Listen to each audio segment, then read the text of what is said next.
దీని పేరు gas safety device. ఇది ప్రతి ఒక్కరి ఇంట్లో ఉండాల్సిన గ్యాస్ సేఫ్టీ డివైస్. ఈ డివైస్ను ఉపయోగించడం వల్ల మీ గ్యాస్ సేఫ్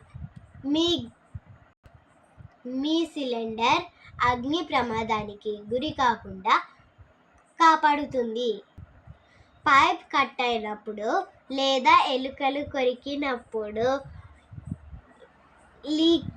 గ్యాస్ లీకేజ్ను అరికడుతుంది. సిలిండర్లో ఎంత గ్యాస్ ఉందో తెలుసుకోవచ్చు.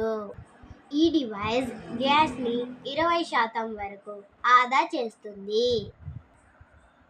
ఈ డివైస్ను ఉపయోగించటం వల్ల మీ సిలిండర్ ఆఫ్ చేయకపోయినా ఎలాంటి ప్రమాదము జరగదు.